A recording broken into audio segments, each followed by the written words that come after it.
저는 중국 길림성 백두산 아래 조선족 자치주 영길시에서 왔는데요. 친조부모님과 외조부님이 만주로 이주해 사셨고 친할아버지는 제가 태어나기도 전에 돌아가셨다고 합니다. 저는 공무원이셨던 부모님이 아침 일찍 출근해야 해서 할머니와 보내는 시간이 많았죠. 할아버지는 돌아가셨지만 내 조상이니까 제사는 잘 모셔야 한다. 음력 1월 15일 할아버지 제사 때마다 정성스럽게 제물을 준비하시던 할머니. 사람은 옳은 말과 행동을 해야 한다. 어려운 사람을 돌봐야 한다. 말씀도 항상 하셨는데요. 우리 손녀 바르고 똑똑하구나.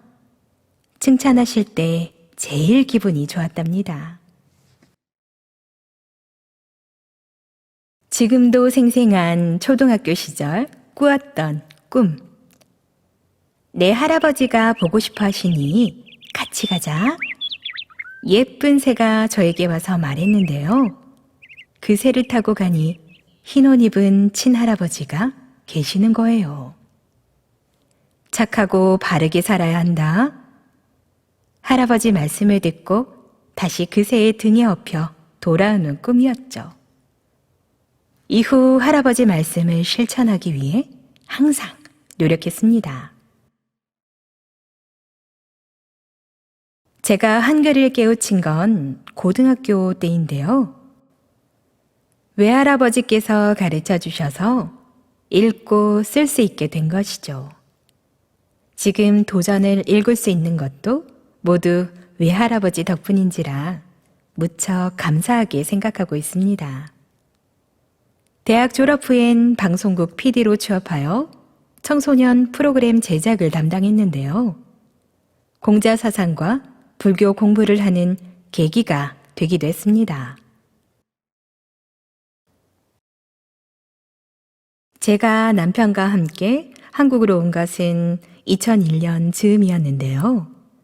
그로부터 1년 뒤 집에 혼자 있을 때 대순진리에 사람들이 방문하면서 느닷없이 큰 제사를 지낸 적이 있습니다. 이댁 조상님들이 천상에서 힘들어 하시니 천도식을 해서 좋은 곳으로 보내드려야 해요.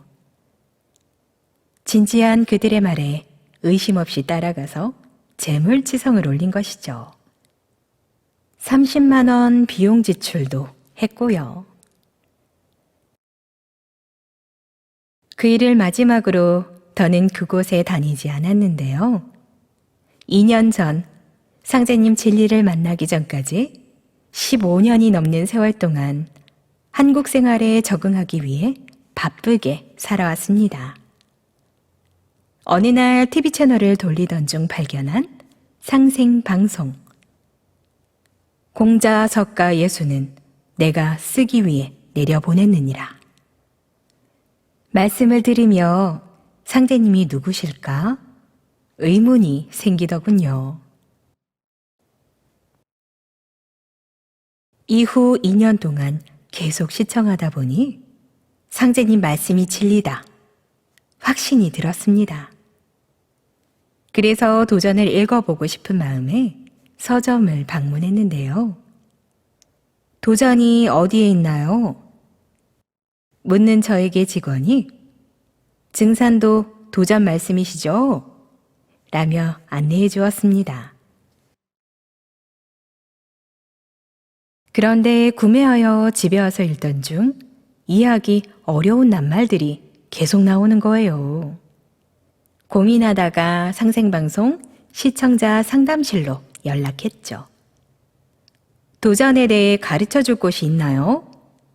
물었더니 구미 원평도장 전화번호를 알려주셔서 연락한 다음 방문했는데요. 그날 이후 상제님 진리 공부를 체계적으로 할 수 있었습니다. 그렇게 시작된 상제님 진리와의 인연.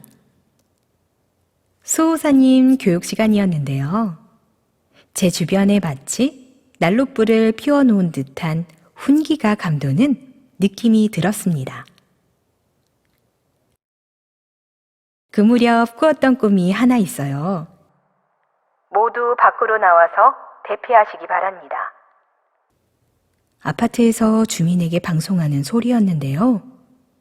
사람들이 모여들자 하늘에서 우람한 체격의 신명님이 손에 모자를 들고 내려오신 거예요.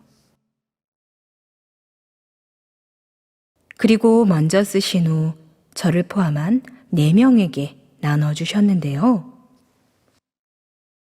기쁨도 잠시, 주위 사람들이 갑자기 쓰러져 버린 탓에 모자 선물을 받은 사람들이 동분서주하는 꿈이었는데요. 일꾼관 공부를 하며 개벽기에 사람 살리는 장면이 아니었을까 생각 들었습니다. 도장에서 태울주 도공수행 때 했던 체험도 있어요. 하얀 빛의 배경으로 환하게 웃고 계시던 상제님, 태모님. 그리고 저를 따뜻하게 안아주셨는데 부모님이 타양에서 돌아온 자녀를 반겨주시는 것 같았답니다. 어서 오너라 하시는 마음이 느껴지면서 주체할 수 없는 눈물이 흘러내렸는데요. 어린아이처럼 엉엉 울고 말았죠. 남편의 신앙 반대가 걱정돼 기도를 많이 했는데요. 감사하게도 놀라운 일이 생겼습니다. 나 상생방송국에 가보고 싶어. 평상시 상생방송 시청을 권유하긴 했지만 남편이 실제 그렇게 말할 줄 전혀 예상하지 못했기 때문이었죠. 기쁘긴 했지만 한편으로는 실제로 갈까 의아했는데요. 사실은 어떤 할아버지 꿈을 꾸었단다. 어느 날 제 이야기를 들은 시어머니가 들려주신 꿈 이야기. 흰 옷을 입은 그 할아버지가 함지박 모양의 밭에 보여주셨는데 황금빛이 나면서 좋아 보이더래요. 흡족해 하시는 시어머니께 무엇을 심어도 많은 소출이 날 것이다. 너에게 주마. 말씀하셨던 것이죠. 밭이라는 말을 들으니 남편과 대전에 갈 수 있겠다 싶어 너무 기뻤습니다. 기대처럼 9월 20일 함께 참석한 3차 특집 병란 개병문화 북콘서트.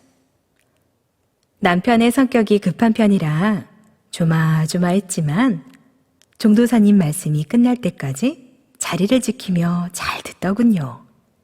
모두 조상님들께서 도와주신 덕분이었습니다. 그날 이후 이따금 남편에게 구미에 증산도 도장이 있으니 한번 가봐야겠어요. 이야기해도 아무런 말을 하지 않네요.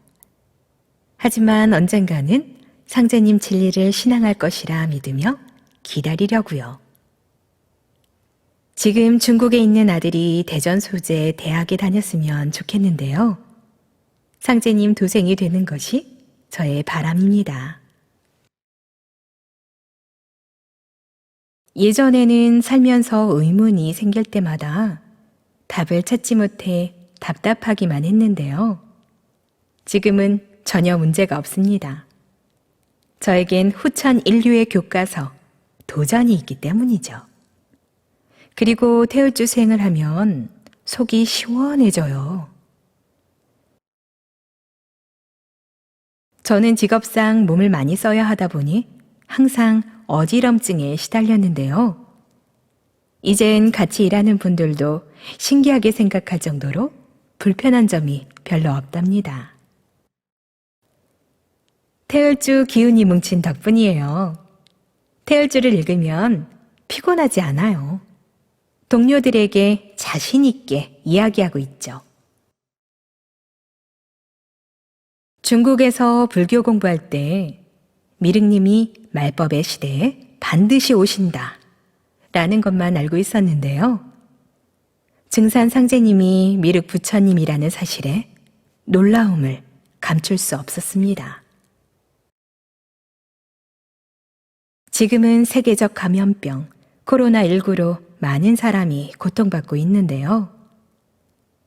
도전을 읽으며 감동한 구절.